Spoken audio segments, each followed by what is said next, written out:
how's it going? It is July 11th. I started filming this back in May. It's taken me quite a while to finish this. I have rearranged my room at least twice since doing this. I've had multiple mental breakdowns. This video is a long time coming. Yeah, I realized while editing this that I do not have an intro or outro, so all of the time that I spent filming this didn't really have any coherency at all. This is a thrift flip video that I've put together. I had a big box of stuff that I wanted to alter for myself. Altering stuff to fit me has been something I've been doing for a long time. I think it's a really good skill to have. Sewing is a great skill to have. It's also a privilege to be able to sew and alter your own clothes because it means you have the tools and resources and the time to learn and do those things. Coming from a privileged place, coming from a place of being able to hang out at home, it's just really great for someone who doesn't fit into clothes perfectly, because clothing stores make like a standard fit size, but everybody's bodies are so different. Like no two bodies are exactly the same, which means that one piece of clothing is not going to fit on someone the same as it will somebody else. So altering clothes is really great to tailor things to your own body, to your own style. Yeah, it was so much fun to make. So I hope that you enjoy it. This is gonna be your really basic standard flip. I'm just gonna crop this shirt. Really hate when I have only crop shirts in the winter and fall because I like to tuck my shirts into my jeans. However, right now I have a lot of shirts that I want to be wearing that are just too long and I don't want to tuck them in because I like having like the midriff show. So this is my Rex Orange County shirt that I got on Depop. Here it is, not tucked in, not cropped, so you can see how long it is on me. Somebody's vacuuming in the hallway. Oh wait, as you can see it's really long. It like almost hits my shorts when it's pulled down all the way. I think actually, yeah, it's a really long shirt. But if I want it to hit like about here, it'll just be a cute little crop shirt. So for our level 1 thrifters, we're starting with the basic cropped t-shirt. So the first thing I'm doing is laying it nice and flat on the ground. Don't cut it on your bed or you might cut your sheets. It's happened to me. And I'm just laying down a shirt that I already like the length of right on top. And I'm giving about a 1/2 inch to a full inch allowance at the bottom before cutting with some nice sharp scissors. And then I'm going to fold the shirt in half the other direction so that I can clean up any edges that I may have missed, because I don't like to measure things when I'm thrift flipping. And here it is. It turned out super great. I'm actually wearing it right now and I love it. This is one of my favorite sweatshirts in the winter, and I don't know if I'm gonna hate myself for cropping it or not yet, but I'm gonna do it anyway. Little stripies in the front. It was my sister's. I think she thrifted it. Kind of long, but I think if I cropped it, it would just get worn more. And I'm just gonna do the exact same thing with the sweatshirt that I did with the t-shirt. I think that with these, you don't need to hem them. It works really well if you like pull it tight and stretch it out a little bit. I haven't had any issues with fraying with this type of material or regular t-shirt material. And I know it looks a little crooked right now and it might be a little crooked, but that's fine. I don't mind. But I think it turned out cute and I've actually been wearing it a lot more lately. Now that it's not to like my thighs. So the next one is this sweatshirt kind of thing. It's super cute. For this one I was inspired by Lucy and Yak and their clothing line. I love Lucy and Yak. I have some pieces from them and I'm planning on doing a video all about them really soon. They're ethical, sustainable, conscious clothing and it's super cute. It's unisex. Love it. I've had this sweatshirt for a few years. I got it from a thrift store. My boyfriend actually picked it out for him, but he ended up not wanting it, so I took it. It's got this really cool pattern on the top. It has like snap buttons. This is just my t-shirt underneath. Pockets have holes in them. I've sewn up the pockets many times. This item from Lucy and Yak to make it like a cropped sweatshirt that has like a cinch pulley thing to it, which I think is really cool. And I have a lot of cropped sweatshirts that have like the cinched elastic, but I think having one that has like the pull where you can choose how cinched you want it is like a step up on the difficulty scale. Sacrifice the pockets, however, to make that happen, but we'll see what I can do. I'm not quite sure how this will work exactly, but we'll see. So this crop is more for level 2 thrift flippers. This one has pockets in it, as you can see here. So I'm going to keep the pockets where they are for now and just crop it like I did the other shirts. So laying it nice and flat, putting on a shirt I like the length of, and I didn't actually use this shirt to measure. I cut off about 1.5 inches or so from the bottom because I'm going to be doing a pocket hem, which I'm so excited about doing. It's essentially making a scrunchie out of your sweatshirt. So what I used this little seam ripper to cut the pockets out from the inside, and it left this slit up the side on each side of the sweatshirt. So I turned it inside out and just stitched along the line to hem it up and make it match the rest. So there wasn't a huge slit on the side of my sweatshirt. This was really easy to do, and I just used my sewing machine on a regular stitch with some dark color thread. And then I made a loop. I call this a pocket hem at the bottom of my sweatshirt. You can make the pocket hem as big or as small as you want. I did about 1.5 inches folded, and then I follow along the line that's farthest from the bottom of the sweatshirt, so it creates like a tunnel, a secret tunnel for the elastic to go through. So I just followed it all the way around and made sure to leave about 1 inch allowance for me to use a safety pin to thread the elastic through the bottom of the sweatshirt. So here's what it looks like from the outside, nice clean, and then the inside it's a little rougher, which is fine. I found this bungee elastic in our camping gear for when we have to tie knots and things like that, and I added a safety pin to one end and just threaded it through the bottom of the sweatshirt. It's so easy to do. This is the same method that I used to make my scrunchies. The only difference is with my scrunchies, it's a closed tunnel, closed pocket, and with this one, I'm going to keep it open. So what I did next was I found this little plastic squeeze piece. I found it in our camping gear that was used on a sleeping bag, stuffer bag, and I put the elastic through, and I found this method to melt elastic with fire, but then I ended up just using some E6000 glue to make a little bobble on the top, and I am so happy with how it turned out. It is so cute. It reminds me so much of the Lucy and Yak ones, and no pockets, but still very cute.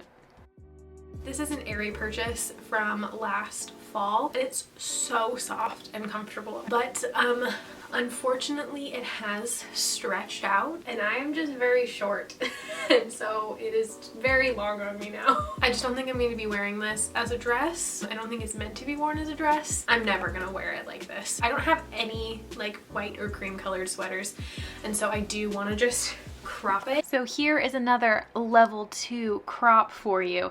Since this is a knit material, you can't leave it with a raw edge. You do have to hem it because it will unravel. So I gave myself some extra space at the bottom of this crop because I'm going to hem it. And to be honest, the lettuce hem was a total accident because I stretched the fabric as I sewed.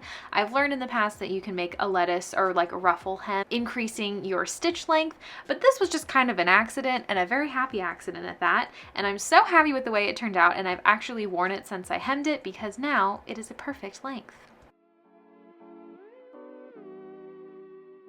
So here is another level 2 thrift flip for you. This is a natural dye project. So I found all of these blank t-shirts in my closet that just needed a little sprucing up. A couple of these white shirts had some pretty serious armpit stains. So my goal was to try to cover them with natural dye. And I found this recipe on TikTok to make natural dye out of avocado pits. You can also use the skins, I've heard, but I just used the pits. So I had about 5 or 6 pits in a pot of boiling water, and I boiled it for about an hour, and it made this beautiful deep red color.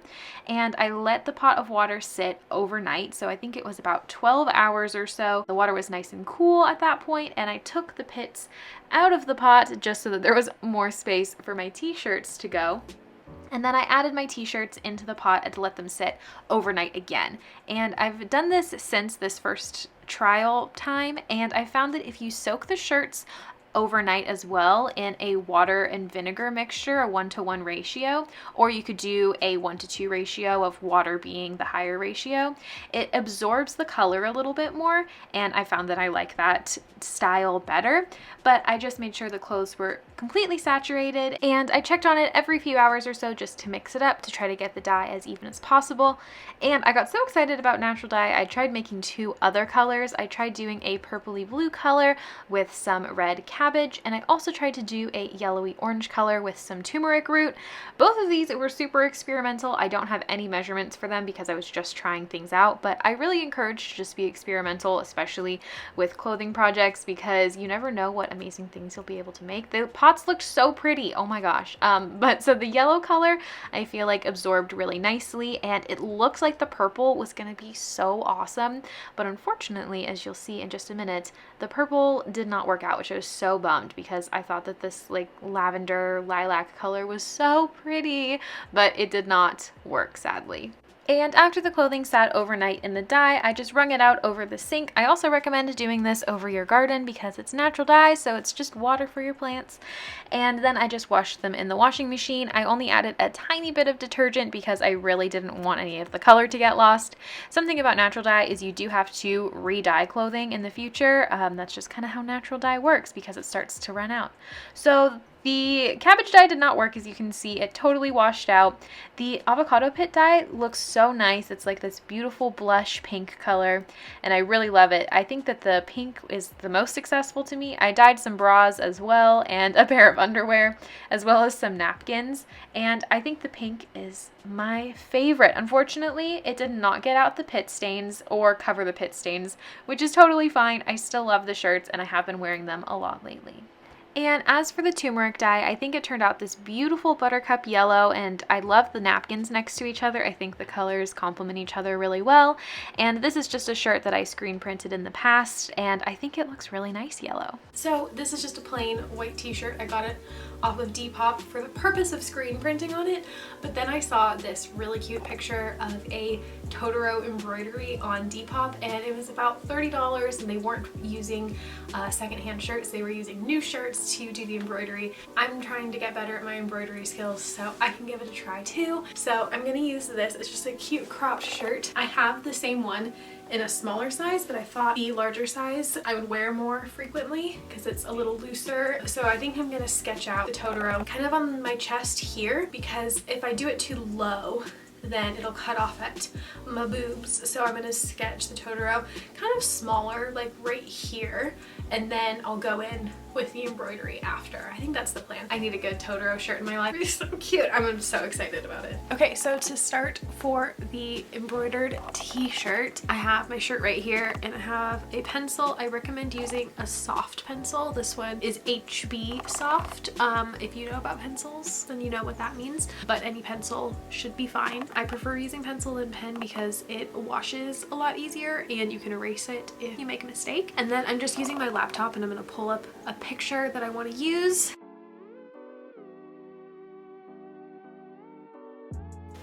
Okay, so I found one that I think will work. So this is the Totoro that I'm gonna do. I googled a Totoro line drawing. That way there's not all of the extra stuff on the screen. It's just the line. So it'll be much easier for me to trace through the t-shirt. You could also print it and hold it up to a window or a light table, but honestly, the brightness of my laptop acts like a light table, so I'll show you how I do that. So I'm just gonna resize the image so that it is the size that I want for my shirt. I can kind of like hold it up to my chest to see how big I want it. I think that is a good size. And then I'm just gonna open up my t-shirt and slip it right over my computer like that. And then I'm gonna find kind of where I want it to lay. Like I said before, I want it to be like right on my chest. So I think that's a good spot. So I'm just gonna trace it, and then we'll put it on and see if I like where it is.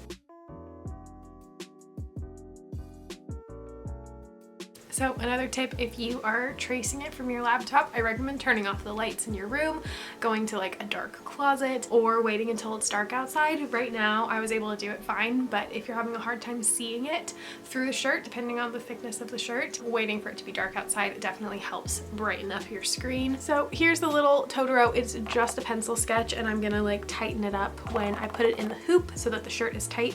I'm gonna try it on real quick. It's like tilted this way, so I'd like it to be tilted a little bit more this way. So I'm just gonna adjust it really quick, and then we'll get stitching. So when it comes to embroidery, I highly recommend using an embroidery hoop. I got this for 25 cents at a secondhand craft store. And when it comes to the sewing with embroidery thread, especially on a shirt that's as delicate as this one, I highly recommend separating your threads. So usually it comes with 6 or so strands. I split it in half, so I use about 3 strands at a time. You could also just use regular sewing thread. That's another option too. But what I'm going to be doing is a back stitch. I think that back stitch is the best for embroidery. embroidery because, especially for a line drawing, you get like a full coverage line and it's super simple. So I have this little twirly motion that I use to help pull the thread through. I find it helps it get less tangled, but you do you. And essentially what you're doing is one step forward, one step back kind of method. And I find that this works really well for embroidery and line drawings.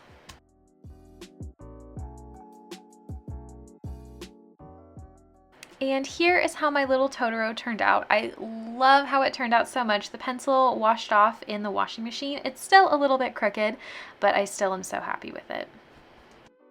Okay, so one of the things that I have is this, just a plain denim jacket. The thing that I really want to do is to do botany printing and to do a big patch on the back of like a botany print. Basically what it is it's a piece of fabric that you take plants and you like hammer the plants onto the fabric, and then the pigment from the flowers and the leaves transfers on. So I soaked some leaves and flowers in a vinegar and water mixture, another 1-to-1 ratio, for about 20 minutes before hammering it into fabric. I tried this more burlap style fabric and it didn't end up working, so I tried some napkins that had a tighter weave and it turned out beautiful. The color did fade over time, but I'm so happy with them. Hello, so I'm here like 3 weeks and 2 mental breakdowns later to finish this thrift flip. I've decided to go with a different jacket. This is my high school denim jacket that I had in a memory box. Got my little pride rainbow. It's got all these fun patches on it.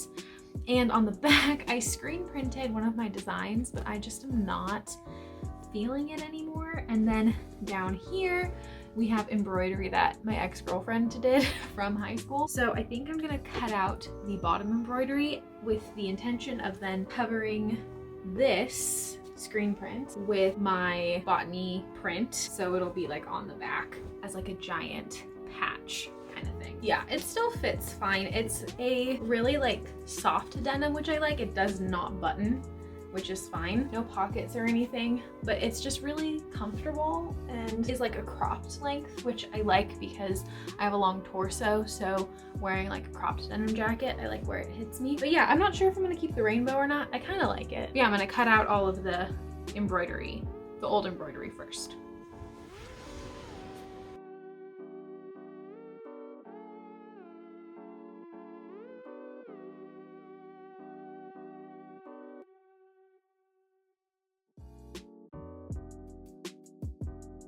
So it's a day later and I only did that much embroidery because it was just taking too long.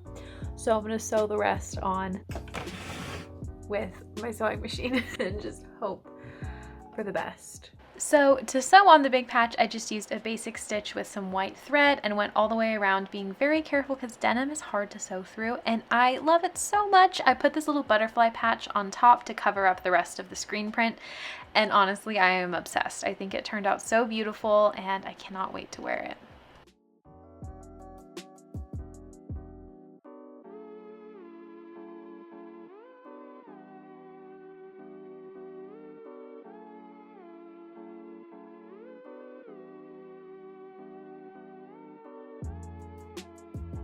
I love this dress so much. I think it's really cute. It's so pretty, but I think that it just makes me look more like a little kid, and I think I could make a few changes to like make it look more age appropriate for me. Okay, so I got a brilliant idea for this dress. I'm gonna make pockets for this dress because it doesn't have pockets. So on each side there are these seams, so I'm just gonna do like rip the seam and sew in my own pocket. And then to make my own pocket, I'm going to use this old t-shirt and I'm gonna use the short sleeve shirt. And because the dress is pretty thick material, I think it'll work. So if this works, then I can do it with a ton of other dresses. So I sewed the pockets together from the short sleeve shirts and I measured the length of it to the seam on the dress to make sure that I was seam ripping the right size for the pocket, and I did that on each side, and then I sewed the pocket in with a mixture of hand sewing and machine sewing, and it took me quite a while, I'm not gonna lie. This one was really tricky and I made a lot of mistakes and made a lot of holes. And one of my biggest mistakes is deleting the footage where I actually sewed the pockets in. So I kept this dress right side out, Yes, not inside out. It was right side out. And I sewed the pockets in very carefully, and I used the hand stitching for the top and bottom because it was really hard to get the sewing machine in there. And do you love how I said I wanted to flip this dress to make it more age appropriate? And literally the only thing I changed was just to put pockets in it. That's all that I changed. Anyway, sorry for the anticlimactic ending with this dress of the hardest thrift flip for the advanced mode, but here's what the pockets looked like when they were finished, and honestly, I love it. I love it so much. This has been everything that I've thrift flipped, altered, edited my clothing, if you will. I hope that you enjoyed it, got some inspiration of some things that you can do at home, and keep yourself entertained, because right now, especially with lack of access to thrift stores and shopping, maybe you'll be shopping in your own closet, which is really fun. I hope that I have some opportunities in the future to actually wear some of the cute stuff that I altered, but for now I'm just wearing my crop tops at home while spending the entire day editing 3 hours of footage. Thank you for watching, and I'll see you in the next one. Bye!